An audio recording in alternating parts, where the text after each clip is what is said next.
Jehovah and Jesus, husbands and wives, grandparents and grandchildren, best friends. Last, but certainly not least, Jehovah and humans.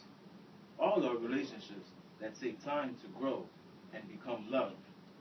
No relationship can ever exist without communication. We all have heard the expression, communication is the key to any successful relationship. But what about the most important relationship with Jehovah? Can we communicate with the Most High, our Creator, the Alpha and Omega? Unlike earthly rulers, who are virtually impossible to communicate with, our loving Father makes it very simply possible to communicate with Him, to get to know Him, and ultimately truly love Him. That is, through prayer. Which we all knew of this wonderful privilege, but what are proper matters about which to pray? Read along with me, please. Matthew 6, verses 9 through 13.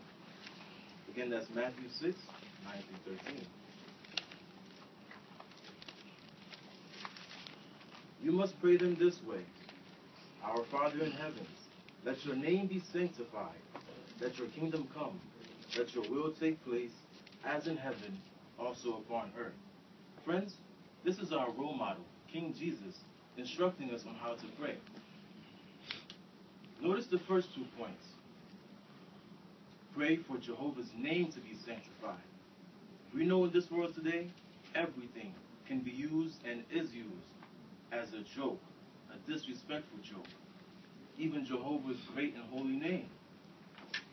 Second point is to pray for Jehovah's will to be done, which is ultimately the answer to everyone's prayers. Most importantly, friends, did you notice the first 2 points are for Jehovah and not ourselves?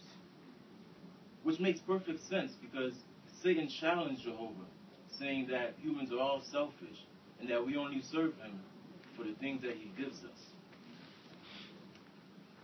Now let us read 11 through 13. Give us today our bread for this day, and forgive us our debts as we've forgiven our debtors. And do not bring us into temptation, but deliver us from the wicked one. Give us today our bread for this day. See, we're not asking for $1 million, but simply what we need for the day. And definitely ask for forgiveness, as note this, as we've forgiven our debtors.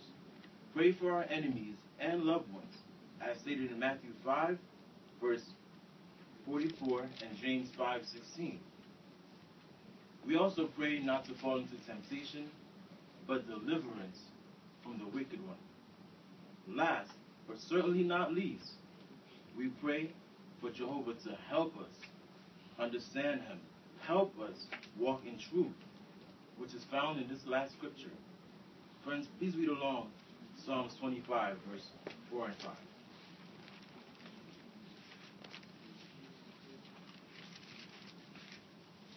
That's Psalms 25, verse 4 and 5.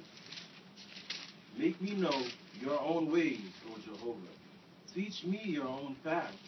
Make me walk in your truth, and teach me, for you are my God of salvation. In you I have hope all day long.